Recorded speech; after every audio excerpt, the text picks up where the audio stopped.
सो hello friends, welcome और welcome back to my channel. I am student of BSc nursing, King George Medical University Lucknow.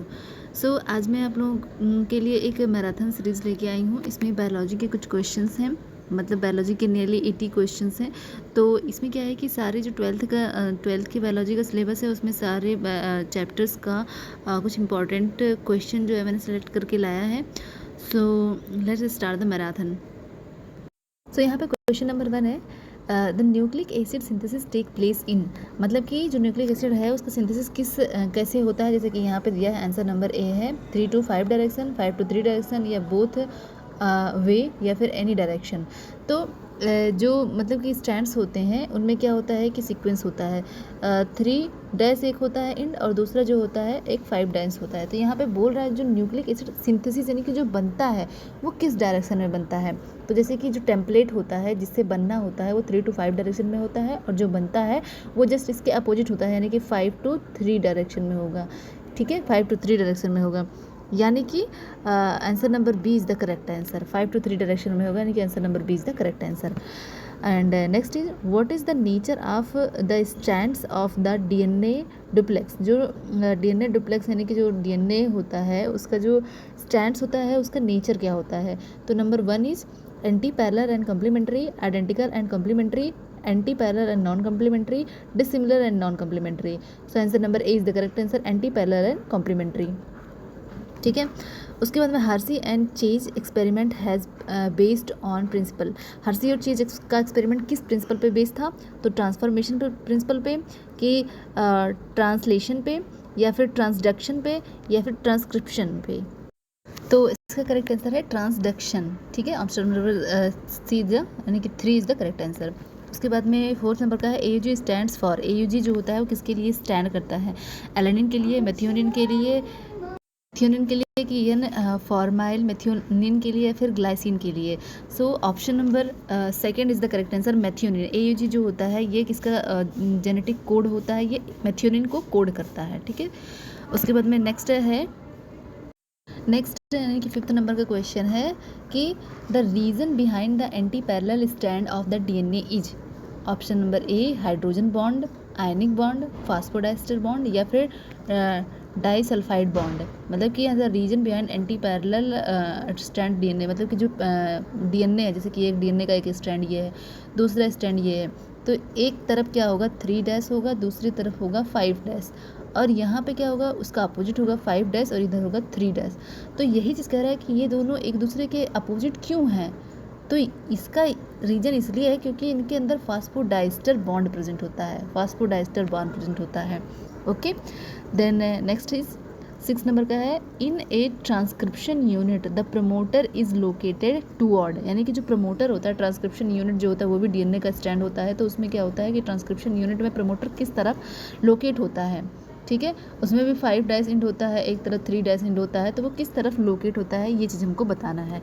ठीक है, सो वो होता है 5 dash end of the structural gene. ठीक है, 5 डैश इंड पे वो जो होता है स्ट्रक्चरल जीन के 5 डैश इंड पे प्रेजेंट होता है। 7 है, the primer in DNA replication is small ribonucleotide polymer है, and second is helix destabilization protein, small deoxyribonucleotide polymer, या फिर oxygen joining nucleotide of new strand. तो option number A is the correct answer, small ribonucleotide polymer. Okay, then 8th number is genetic information is transferred from nucleotide to nucleus to cytoplasm through. मतलब कि जो nucleus है उससे cytoplasm के through genetic information कैसे जाता है। तो जेनेटिक इन्फॉर्मेशन जाने की बात कर रहा है यहाँ पे। ठीक है, तो क्या होता है, आरएनए ले जाता है, कि एंटीकोडॉन ले जाता है, कि डीएनए ले जाता है, कि लाइसोसोम ले जाता है। सो इसका करेक्ट आंसर है आरएनए। ठीक है, उसके बाद में 9 नंबर का क्वेश्चन है, the enzyme involve in transcription. Transcription में कौन सा एंजाइम इन्वॉल्व होता है। डीएनए, देखो ट्रांसक्रिप्शन की बात कर रहा है, एक होता है देखो रेप्लिकेशन होता है, फिर ट्रांसक्रिप्शन होता है, फिर ट्रांसलेशन होता है। ठीक है, तो यहाँ पे कह रहा है कि कौन सा एंजाइम ट्रांसक्रिप्शन में इन्वॉल्व होता है। तो number 1 is DNA polymerase 1, DNA polymerase 3, या फिर आरएनए पॉलीमरेज, या फिर DNA polymerase. So option number 3 is the correct answer, RNA polymerase यहाँ पे इन्वॉल्व होता है। ठीक है, उसके बाद में हमारे पास 10 नंबर का क्वेश्चन है, nonsense codon participate in, nonsense codon जो होता है वो किस में पार्टिसिपेट करता है, तो number 1 is releasing tRNA from polynucleotide chain, formation of specified amino acid, या फिर terminating message of gene controlled protein synthesis, या फिर conversion of the sense DNA into the sense. ठीक है, इसमें क्या non sense codon, non sense codon क्या करता है कि वो मतलब कि उस जो हमारा कोडान होता है, कोड का जो सीक्वेंस होता है उसको स्टॉप कर देता है उसी प्लेस पे, तो इसलिए हम उनको नॉन सेंस कोडन बोलते हैं। तो option number 3 is the correct answer. Okay, then 11 number का क्वेश्चन है कि the proofreading enzyme in DNA replication is. 11 है the proofreading enzyme in DNA replication is number 1 primase, number 2 DNA polymerase 1, number 3 ligase, या number 4 DNA polymerase second. ठीक है, तो इसमें से इनका करेक्ट आंसर है DNA polymerase 1। ठीक है, उसके बाद में 12 नंबर का है सेलेक्ट राइबोजाइम, राइबोजाइम को हमको सेलेक्ट करना है। ए पेप्टाइडिल ट्रांसफरेज, बी यानी कि सेकेंड वाला आंसर है हेलिकेज, राइबोन्यूक्लियस पी, या फिर both A and B. So इसका करेक्ट आंसर हो जाएगा both A and B. 30 number का क्वेश्चन है which step does not occur in translation, translation में कौन सा स्टेप नहीं होता है, रेप्लिकेशन, टर्मिनेशन, इलॉन्गेशन, या फिर इनिशिएशन। तो यहाँ पे रेप्लिकेशन नहीं होगा, क्योंकि जो हमारा ट्रांसलेशन होता है उसमें क्या होता है कि प्रोटीन का सिंथेसिस होता है, उसमें तीनों स्टेप इन्वॉल्व होते हैं, मतलब टर्मिनेशन भी होता है, इलॉन्गेशन और इनिशिएशन भी होता है। जबकि रेप्लिकेशन जो होता है वो अलग ही स्टेप होता है। वहाँ पे क्या होता है कि जो एक डीएनए का स्ट्रैंड होता है उससे दूसरा डीएनए का स्ट्रैंड बनता है, यानी कि एक डीएनए से 2 डीएनए का फॉर्मेशन हो जाता है। तो ये जो होता है रेप्लिकेशन अलग प्रोसेस होता है, ट्रांसलेशन में ये तीनों इन्वॉल्व होते हैं, जबकि रेप्लिकेशन नहीं इन्वॉल्व होता है। That's why replication is the correct answer. Okay, next question इस, मतलब कि यहाँ पे देखो कुछ बड़े क्वेश्चन है, कुछ थोड़े से कम लेस इंपॉर्टेंट हैं, तो उसमें उतना फोकस नहीं करना है। जैसे कि यहाँ पे 15 नंबर का क्वेश्चन है और 14 नंबर का क्वेश्चन है, तो इसको हम डायरेक्टली ऐसे देख लेते हैं। मतलब प्यूरिन और pyrimidine क्या क्या होता है उसके अंदर थोड़ा सा याद कर लेंगे। इसमें क्या है कि select and in the incorrectly matched pair, incorrectly matched pair को हमको सेलेक्ट करना है। तो इसका ऑप्शन नंबर 1 जो होता है सही होता है। इसमें क्या होता है प्यूरिन के अंदर nitrogenous base and cytosine and thymine and uracil दिया है, तो ये नहीं होता है। ये किस में आएंगे, pyrimidine में आएंगे। तो ये answer number A is the correct answer. उसके बाद 15 का है the energy source for the elongation process is, मतलब जो इलॉन्गेशन प्रोसेस होता है उसका एनर्जी सोर्स क्या होता है, तो क्रिएटिन PO4, या फिर GTP, ATP, या फिर ऑल ऑफ द अबव। तो इसमें कौन सा हो जाएगा, answer number 2 is the correct answer, that is GTP। उसके बाद में 16 नंबर का है the anticodon of initiation codon for protein synthesis is, मतलब कि जो इनिशिएशन कोडॉन होता है, इनिशिएशन कोडॉन जैसे होता है AUG होता है, ठीक है, तो उसका हमको क्या बताना है, एंटी कोडॉन बताना है, मतलब उसके अगेंस्ट कौन काम करेगा। जैसे कि हमको पता है कि देखो यहाँ पे AUG जो होता है वो क्या होता है, हमारा इनिशिएशन कोडॉन होता है। तो हमको पता है A के प्लेस पे U आता है, U के प्लेस पे A आ जाएगा, G के प्लेस पे C आ जाएगा, ठीक है, तो उसका जस्ट अपोजिट वाला कोडॉन हो जाएगा। तो यहाँ पे C वाला ऑप्शन जो होगा ये करेक्ट आंसर होगा। और ये किसका कॉम्प्लीमेंट्री बना है, ये वाला जो सेकंड वाला ऑप्शन है AUG, उसका कॉम्प्लीमेंट्री बना हुआ है। तो 3 नंबर का क्वेश्चन जो होता है वो सही हो जाएगा। In glycoprotein which protein is not regulated by the repressor, glycoprotein में कौन सा प्रोटीन जो होता है रेगुलेट नहीं किया जाता है, किसके द्वारा, रिप्रेसर के द्वारा। तो यहाँ पे option number A is galactosidase, ठीक है, B is lactose permease, C is tryptophan transacetylase, ठीक है, ट्रांस एसिटाइलेज होता है। तो यहाँ पे गैलेक्टोसाइडेज भी होता है, लैक्टोज परमिएज भी होता है, यहाँ पे ट्रिप्टोफैन नहीं होता है, ट्रिप्टोफैन तो नहीं होता है। उसके बाद में 4 नंबर का भी ये भी सही रहेगा। तो यानी कि इसका करेक्ट आंसर हो जाएगा 3 वाला, 3 इज़ द करेक्ट आंसर। थोड़ा सा जल्दी जल्दी करवाना पड़ेगा क्योंकि मैराथन सेशन है, तो इसको आप रिपीट कर लीजिएगा, थोड़ा सा अगर अपने हिसाब से एडजस्ट कर लीजिएगा स्पीड को, ठीक है। 18 नंबर का क्वेश्चन है which enzyme is not produced during lactose catabolism by E coli, ठीक है। तो ऑप्शन है यहाँ पे beta galactosidase, lactose permease, thiogalactoside transacetylase, या फिर लैक्टोज डिहाइड्रोजिनेज। तो option number 4 is the correct answer, lactose dehydrogenase, ठीक है। उसके बाद में 19 है the eukaryotic replication of DNA is, the eukaryotic replication of the DNA is number 1 bidirectional with many origin, unidirectional with many origin, bidirectional with a single origin, unidirectional with a single origin. So इसका answer है, correct answer है answer number 1, bidirectional with many origin. 20 number का question है the amino acid coded by 3 codon is, मतलब कौन सा amino acid है जो कि 3 कोडॉन से कोड किया जाता है। तो प्रोलिन होता है, आइसोल्यूसिन होता है, ट्रिप्टोफैन होता है कि सेरिन होता है। तो आइसोल्यूसिन जो होता है वो 3 कोडॉन के द्वारा कोड किया जाता है।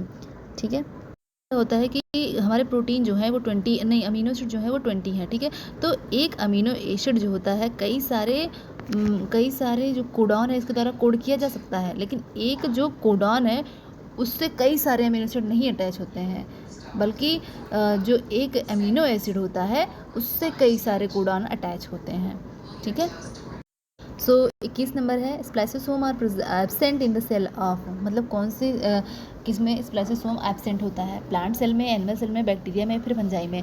तो आंसर इसका सही होगा बैक्टीरिया में, क्योंकि जो इसका ये होता है मतलब कि स्प्लाइसोसोम जो होता है इसमें प्रेजेंट नहीं होता है, तो इसको कट करने की ज़रूरत नहीं पड़ती। जो बैक्टीरिया का डीएनए होता है इसमें स्प्लाइसोसोम एक मतलब जो डीएनए का सिंथेसिस होता है, तो क्या होता है कि वहाँ पे स्प्लाइसोसोम नाम का कुछ स्टैंड प्रेजेंट होता है जिसको काट के हटाना पड़ता है, बट क्या होता है कि बैक्टीरिया में प्रेजेंट नहीं होता है।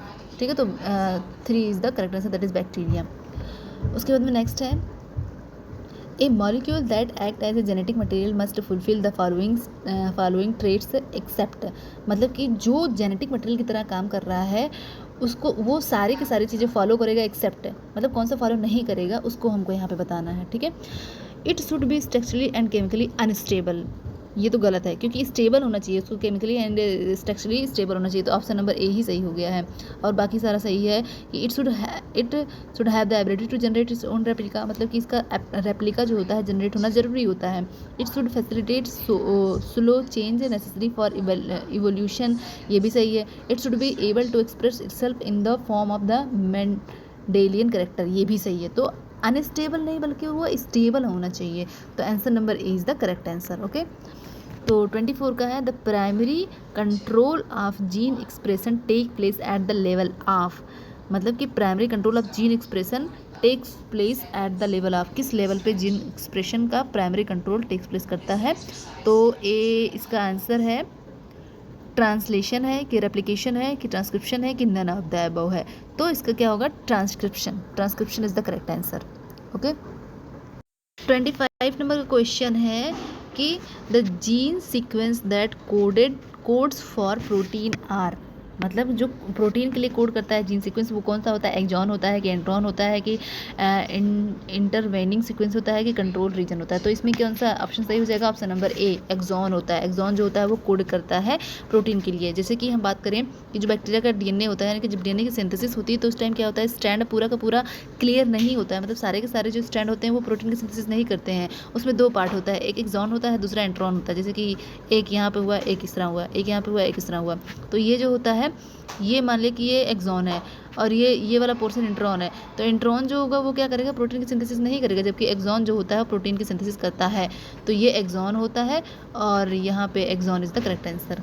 ओके, देन 26 का नंबर का क्वेश्चन है the process of RNA splicing shows the dominancy of, ठीक है, डोमिनेंसी ऑफ। तो इसका कौन सा ऑप्शन सही होगा, यहाँ पे देखते हैं RNA world, DNA world, microbial world, protein world. तो यहाँ पे option number A is the correct answer, that is RNA world. ठीक है, A is the correct answer, that is RNA world. 27 number का क्वेश्चन है in eukaryotes RNA second facilitates transcription of, RNA जो eukaryote होता है उसमें RNA second facilitate करता है ट्रांसक्रिप्शन ऑफ, किस चीज़ का ट्रांसक्रिप्शन करता है आरएनए सेकेंड। सो ऑप्शन देखते हैं आरआरएनए, एमआरएनए, एचएनआरएनए या फिर टीआरएनए। तो आरएनए सेकेंड जो होता है वो एचएनआरएनए को क्या करता है फैसिलिटेट करता है, उसके ट्रांसक्रिप्शन को, एचएनआरएनए के ट्रांसक्रिप्शन को फैसिलिटेट करता है। 28 नंबर का क्वेश्चन है human genome project led to the development of, human genome project किसके डेवलपमेंट को लेड करता है। तो यहाँ पे बायोटेक्नोलॉजी के या फिर बायोइन्फॉर्मेटिक्स के या फिर बायोसिस्टमैटिक्स के या फिर बायो इंजीनियरिंग के। तो यहाँ पे सेकंड नंबर का क्वेश्चन से ऑप्शन सही है bio informatics, bio informatics. 29 number का क्वेश्चन उतना इंपॉर्टेंट नहीं है, 30 वाला क्वेश्चन देख लेते हैं। 30 का है हिस्टोन्स आर। हिस्टोन क्या होते हैं? Positively charge and basic amino acid होते हैं, कि positively charge and acidic protein होते हैं, कि negatively charge and basic protein होते हैं, कि एब्सेंट इन बैक्टीरिया। तो इसका ऑप्शन नंबर 4 हिस्टोन जो होता है बैक्टीरिया में प्रेजेंट नहीं होता है। ठीक है, तो 4 नंबर का ऑप्शन जो होता है इसका सही हो जाएगा। सो नेक्स्ट क्वेश्चन है यहाँ पे, the force that initiate evolution. ठीक है, मतलब वो कौन सा फोर्स है जो कि इवोल्यूशन को इनिशिएट करता है, इसका शुरुआत करवाता है। तो वेरिएशन है, कि म्यूटेशन है, कि एक्सटिंक्शन है, कि एडाप्टेशन है। तो variation is the correct answer.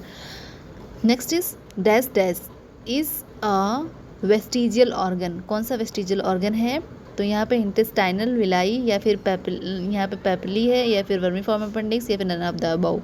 ठीक है, तो vermiform appendix is the correct answer.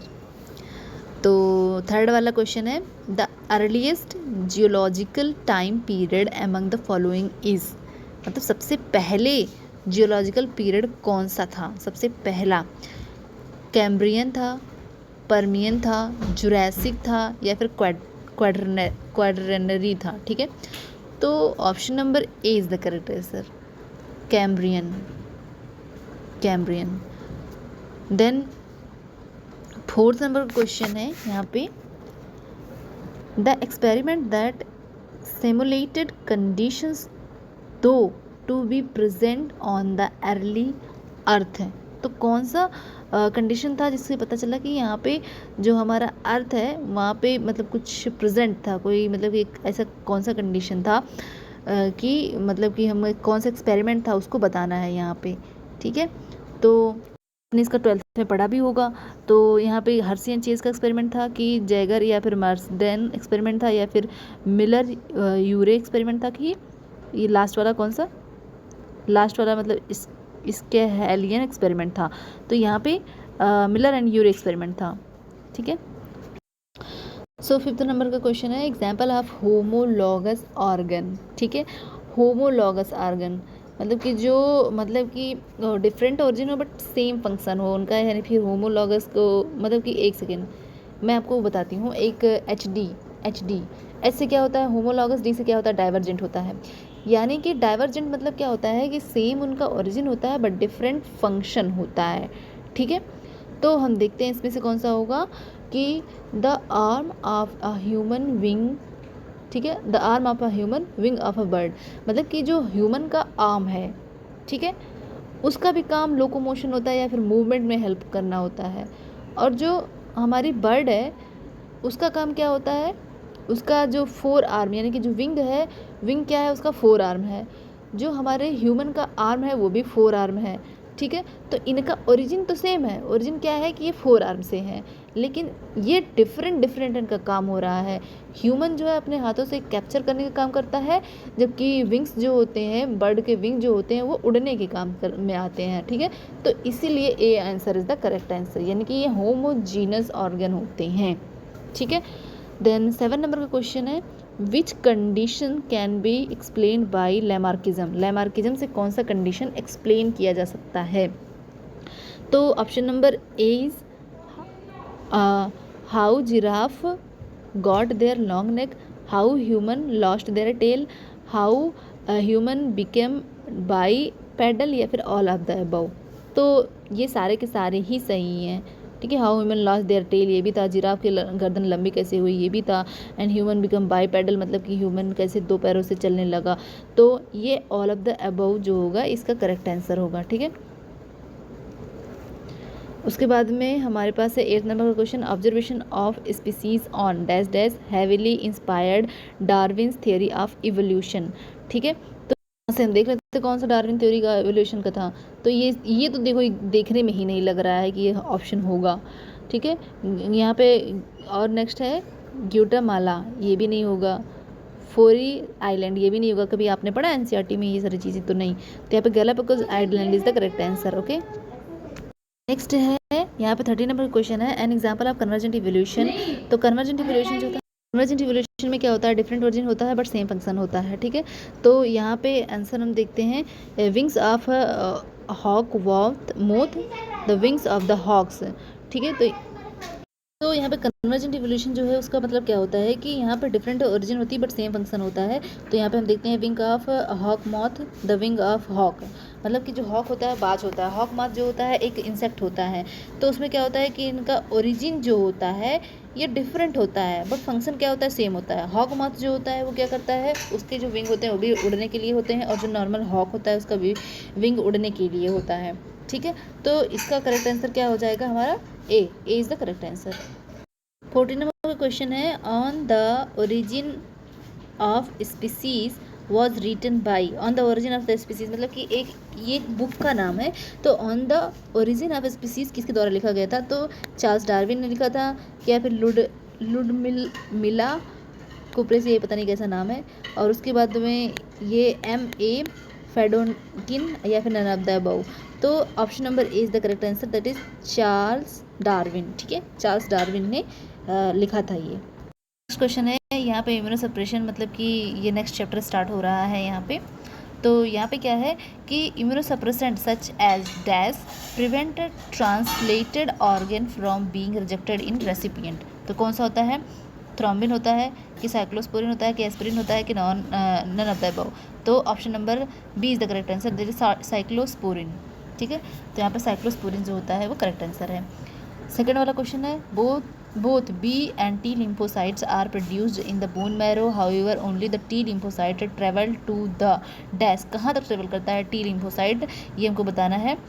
Spleen में, थाइमस में, पिट्यूटरी ग्लैंड या फिर रेटिनल ग्लैंड। तो इसका करेक्ट आंसर है thymus gland. Okay, then third number का क्वेश्चन है, the dash is at its largest in children but with the onset of puberty it eventually shrink and get replaced by fat। तो ये इसका किसकी बात कर रहे हैं, यहाँ पे थाइमस की बात कर रहा है, और ये हाइपोथैलेमस या पैराथायरॉइड ग्लैंड ये सब नहीं होगा बल्कि थाइमस की बात कर रहा है। मतलब कि जो छोटे बच्चे होते हैं उनका जो थाइमस होता है वो स्टार्टिंग में बड़ा होता है, फिर धीरे धीरे जब वो बड़े होते जाते हैं तो वो छोटा होता जाता है और श्रिंक कर जाता है। श्रिंक मतलब सिकुड़ जाता है। देन हमारे पास 4 नंबर का क्वेश्चन है, एस्केरिस लुम्ब्रिक्वाइड्स, ये इतना इंपॉर्टेंट भी नहीं दिख रहा है, is a species of parasitic round worm that live in, जो कि रहता है कहाँ पे, ह्यूमन में रहता है कि ग्रास होपर में रहता है कि पिग में रहता है कि नन ऑफ द अबव। तो ये किस में रहता है, हमारा ह्यूमन में रहता है। ठीक है, next is which of the following disease has been eradicated. कौन सा डिजीज जो है इरेडिकेटेड मतलब कि समाप्त हो गया, पूरी तरह से समाप्त हो गया है। तो स्मॉल पॉक्स या फिर रेंडर पेस्ट या फिर पोलियो। तो हमको पता है स्मॉल पॉक्स तो बहुत पहले से चला गया है, पोलियो भी चला गया है, रेंडर पेस्ट भी चला गया है। पोलियो आप देखते होंगे जब हम लोग छोटे रहते थे तो वहाँ पे पोलियो की ड्रॉप्स पिलाने आते थे, लेकिन अब उतना नहीं पिलाने आते, अब नहीं पिलाने आते हैं क्योंकि पोलियो इरेडिकेट हो गया है, ख़त्म हो चुका है। तो all of the above is the correct answer. 7 number का क्वेश्चन है, यहाँ पे हाइपोकॉन्ड्रिया इज आल्सो टर्म्ड है, जो हमारा हाइपोकॉन्ड्रिया होता है उसको हम और क्या बोलते हैं, हेल्थ एंजाइटी, स्लीप एपनिया, मतलब कि हाइपनेगोनिया या फिर नार्कोलेप्सी, क्या बोलते हैं इसको। तो 7 नंबर का क्वेश्चन है, इसका option number A is the correct answer, that is health anxiety. ठीक है, उसके बाद में 8 नंबर का क्वेश्चन है, the immune system comprises, the immune system comprises मतलब कंसिस्ट करता है, क्या क्या कंसिस्ट करता है हम देखते हैं, humoral and fibrous system, humoral and cell system, antigen, या फिर लास्ट वाला है लिम्फोसाइट। ए सेकेंड, यहाँ पे क्या था लास्ट वाला, हाँ लिम्फोसाइट था। तो इसका करेक्ट आंसर क्या हो जाएगा, humoral and cell mediated system. Immune system हमारा जो होता है किससे बना हुआ होता है, ह्यूमोरल और सेल मेडिएटेड सिस्टम दोनों से ही बना हुआ होता है। तो सेकंड जो होता है हमारा सही ऑप्शन हो जाएगा। उसके बाद में नेक्स्ट है, which of the following is a viral disease. इसमें से वायरल डिजीज कौन सा होता है, डिप्थीरिया होता है कि फाइलेरियासिस होता है, लेप्रोसी होता है, इन्फ्लुएंजा होता है। तो पता ही है इन्फ्लुएंजा, हमको पता ही चल रहा है। ठीक है, हीमोफिलस इन्फ्लुएंजा नामक वायरस से हमारा इन्फ्लुएंजा होता है। तो 4th is a correct answer. Okay, carcinoma arises from the, carcinoma कहाँ से अराइज होता है, एपिथेलियल सेल से, बोन मैरो से, या फिर पिगमेंट कंटेनिंग सेल से, या फिर नन ऑफ द अबव। तो यहाँ पे एपिथेलियल सेल से जो होता है कार्सिनोमा अराइज होता है। नेक्स्ट है एलिफेंटाइसिस, मतलब 14 नंबर का है। Elephantiasis is caused by filarial worm, flatworm, tapeworm, none of the above. तो filarial worm is the correct answer, ठीक है, यानी कि फाइलेरियल वर्म जो है हमारा करेक्ट आंसर है।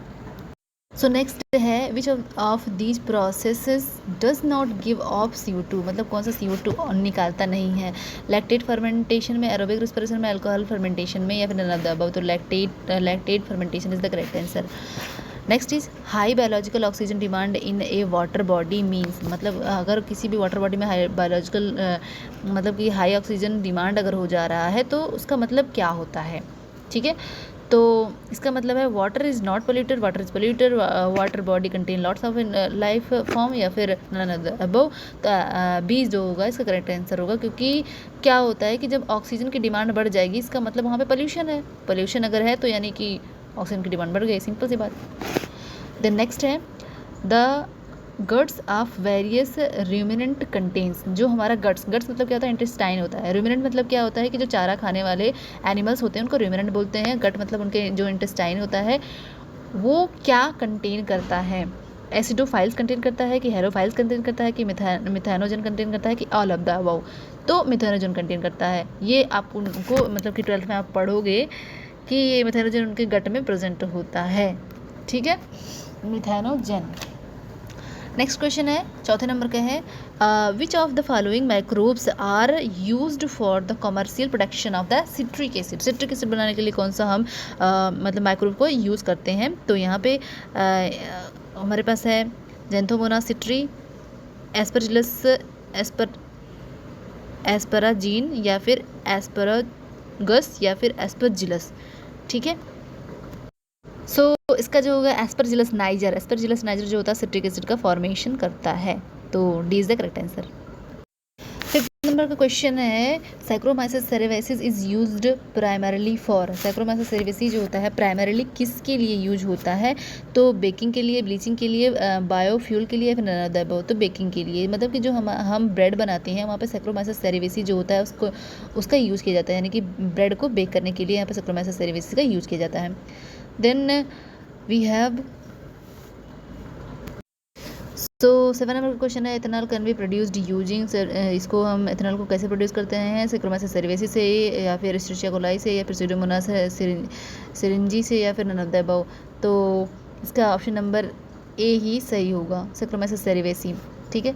आगे है 8th नंबर का क्वेश्चन है Bacillus thuringiensis is used for. Bacillus thuringiensis जो होता है किसके लिए यूज होता है, क्या नाम है, fermentation of the beer, biopesticide, या फिर एंटीबायोटिक, या फिर नन ऑफ द अबव। तो ये बायोपेस्टिसाइड की तरह यूज होता है, मतलब कि जो पेस्ट होते हैं उनको मारने का काम करता है कौन, बेसिलस thuringiensis, ठीक है। देन 10 नंबर का क्वेश्चन है यहाँ पे, एक सेकेंड, यहाँ पर 10 नंबर का क्वेश्चन है example of a natural insect repellent. मतलब रिपेलेंट मतलब क्या होता है कि जो उसको किल करे, इंसेक्ट मतलब कि इंसेक्ट को जो किल करता है। तो नेचुरल कौन सा है उसका हमको बताना है, ठीक है। Citronella oil, coconut oil and linseed oil, या फिर नन ऑफ द अबव। तो citronella oil is the correct answer, okay. Then 11 number का है why is wine distilled. Wine जो होता है वो डिस्टिल क्यों होता है। तो to reduce toxicity, to enable fermentation, to prevent spoilage, या फिर to increase the alcohol percentage. इसका करेक्ट आंसर होगा टू प्रिवेंट स्पॉइलेज। स्पॉइलेंट को प्रिवेंट करने के लिए हम वाइन को डिस्टिल करते हैं, ठीक है। 12 नंबर का क्वेश्चन है which of the following is used as a substrate for alcohol fermentation, ठीक है। एल्कोहल फर्मेंटेशन की तरह कौन यूज होता है। तो ये सारी चीज़ें आपके 12th क्लास में दी होती हैं, जो 12th एनसीईआरटी से पढ़ा होगा उसको क्लियरली ये मतलब पता होता है, ठीक है। 12th मतलब कि 1-2 बार अगर पढ़ लिए हैं तो यहाँ पे जो ABBM में उस पर सरफेस से ही क्वेश्चन पूछेगा, उसको कोई बहुत ज़्यादा डीप में जाके नहीं पूछता है, ठीक है। तो which of the following is used as a substrate for alcohol fermentation. तो मेज होता है कि बार्ली होता है कि सुक्रोज होता है, या फिर नन ऑफ द अबव होता है। तो इसका option number C is the correct answer, that is sucrose, ठीक है। नेक्स्ट क्वेश्चन है हमारे पास antibiotics are the most effective on, मतलब जो एंटीबायोटिक है सबसे ज़्यादा इफेक्टिव किस पे होते हैं, बैक्टीरिया पे होते हैं कि वायरस पे होते हैं कि फंजाई पे होते हैं कि नन ऑफ द अबव। तो इसका सही आंसर है बैक्टीरिया पे होते हैं। 15 नंबर का क्वेश्चन है यहाँ पे कि Bacillus thuringiensis is widely used as, Bacillus thuringiensis को हम किस तरह से यूज़ करते हैं, इंसेक्टिसाइड की तरह, वीडिसाइड की तरह, कि रोडेंटिसाइड की तरह, कि नन ऑफ द अबव। तो इसका इंसेक्टिसाइड की तरह यूज़ होता है। जैसे हमने ऊपर देखा था, अभी हमने ऊपर देखा था ना कि बैसिलस thuringiensis जो होता है पेस्टिसाइड्स की तरह यूज़ होता है, मतलब कि जो इंसेक्ट होते हैं उनको मारने का काम करता है। तो ये यहाँ पे ऑप्शन नंबर जो हमारा ए होगा वही करेक्ट होगा। ये आपका लास्ट चैप्टर से है, मतलब 12th क्लास के जो ऑर्गेनिज्म एंड पॉपुलेशन है, मतलब ये लास्ट नहीं है, मतलब ऑर्गेनिज्म एंड पॉपुलेशन चैप्टर से है क्वेश्चन। So let's start. इसमें क्या है, a group of a population of 2 or more species occupying the same geographical area at the same time is called as. इसको हम क्या बोलते हैं, इसको बोलते हैं हम इकोसिस्टम बोलते हैं, कि कमेंसलिज्म बोलते हैं, कि इंटरेक्शन बोलते हैं, कि कम्युनिटी बोलते हैं। तो इसको हम कम्युनिटी बोलते हैं, ठीक है।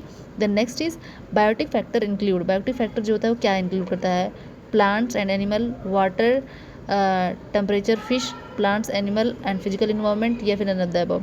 तो जो हमारा बायोटिक फैक्टर है, बायोटिक मतलब क्या होता है, जिसमें जान होती है, जिसमें लाइफ होती है, उसको हम बायोटिक बोलते हैं। तो प्लांट और एनिमल, यहाँ पे प्लांट में भी लाइफ है, एनिमल में भी लाइफ है, वाटर में नहीं है तो ये भी नहीं होगा। Plant, animal, physical environment, physical environment में बहुत सारी चीज़ें जिसमें लाइफ नहीं होती है तो ये भी नहीं होगा। नन ऑफ द अबव तो नहीं होगा क्योंकि प्लांट और एनिमल में लाइफ होती है। तो बायोटिक फैक्टर कौन सा होगा, option number A is the correct answer. So third number का क्वेश्चन है, an organism that lives in or on another organism and derive nutrition for itself at the expense of the host organism is called. क्या बोलते हैं इसको, हम scavenger बोलते हैं, कि प्रे बोलते हैं, कि प्रेडेटर बोलते हैं, कि पैरासाइट बोलते हैं। तो इसको हम पैरासाइट बोलते हैं। मतलब कि कोई भी ऑर्गेनिज्म है, कोई भी ऑर्गेनिज्म है तो वो दूसरे ऑर्गेनिज्म के ऊपर अगर रह रहा है तो उसको हम क्या बोलते हैं, पैरासाइट बोलते हैं, ठीक है। उसके बाद में आगे है फोर्थ नंबर का question, a population that exhibit birth rate that are identical to the death rate implies. मतलब अगर बर्थ रेट और डेथ रेट दोनों आइडेंटिकल होता है तो उस पॉपुलेशन को, ठीक है, उस पॉपुलेशन को हम क्या बोलेंगे यहाँ पे, मतलब यहाँ पे हमको बताना है कि population that exhibit birth rate that are identical to death rate, ठीक है। बर्थ रेट और डेथ रेट दोनों ही आइडेंटिकल होता है। इसका मतलब ये, इसका मतलब क्या होता है। तो इसका मतलब इनिशियल फेज होता है, प्लूटो फेज होता है, सिलेक्शन फेज होता है, नन ऑफ द अबव। तो इसका करेक्ट आंसर होगा answer number 2, that is Pluto phage, Pluto phage. Fifth number का क्वेश्चन है यहाँ पे, an example of one second, हाँ, an example of a terrestrial gastropod is. तो यहाँ पे क्या होगा, सी हेयर्स है, कि न्यूडी ब्रांच है, कि गार्डन नेल है, कि नन ऑफ द अबव। तो इसका जो करेक्ट आंसर होगा दैट इज गार्डन नेल, ठीक है।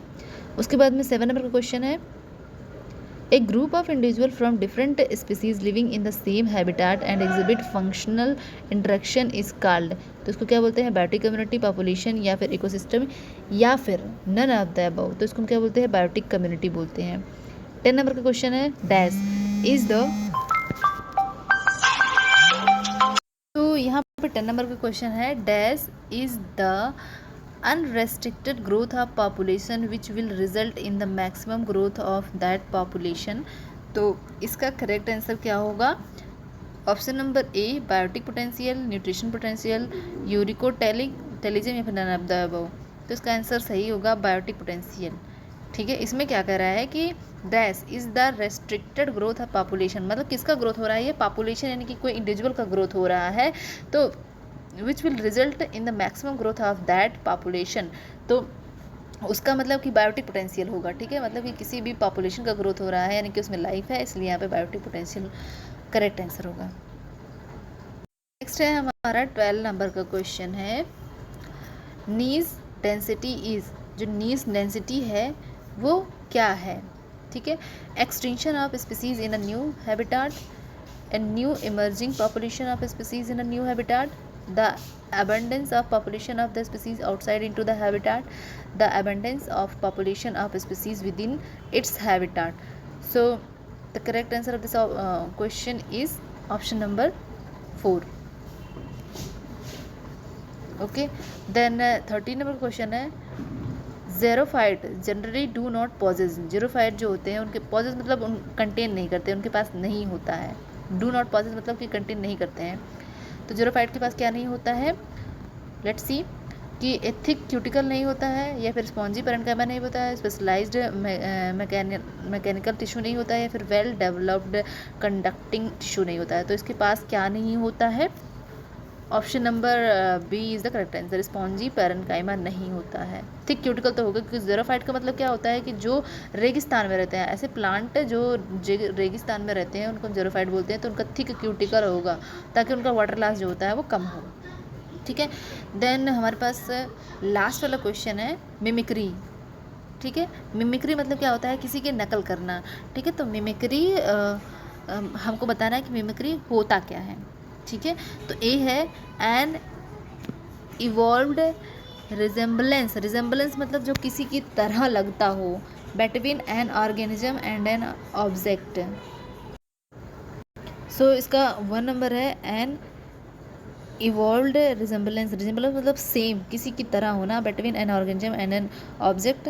सेकेंड नंबर है an adaptation made for finding mates, and next is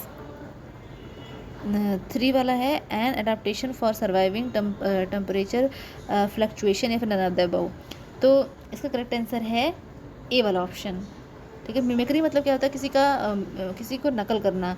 तो यहाँ पे क्या कर रहा है कि an enveloped evolved resemblance between an organism and an object, मतलब कि कोई ऑर्गेनिज्म या फिर किसी ऑब्जेक्ट के बीच में सिमिलरिटी होना जो होता है उसको हम क्या बोलते हैं? मिमिक्री बोलते हैं। तो 15 का जो ऑप्शन नंबर ए होगा वो सही होगा। ठीक है, so this was all about today's session. आज मैंने आप लोगों को नियरली 80 क्वेश्चंस कराए हैं। ठीक है, तो ये मैंने मतलब कुछ इंपॉर्टेंट चैप्टर से इंपॉर्टेंट क्वेश्चंस लेकर के कराए हैं। ठीक है, तो ये सारे क्वेश्चन जो है आप पढ़ लीजिएगा, इसको एग्ज़ाम से पहले इसको पढ़ लीजिएगा, और उसके बाद में इसको कई बार रिवाइज कर लीजिएगा, तो इससे क्वेश्चंस आने के चांसेस हैं। ठीक है, अब क्या है कि मतलब कि बहुत डीप ना जा कर के यहाँ पे सुपरफिशियली पूछता है, इसलिए मतलब इन क्वेश्चंस को एक बार वीडियो देख लेना, फिर उसको रिवाइज कर लेना, तो ये आपके लिए बेनिफिशियल होगा।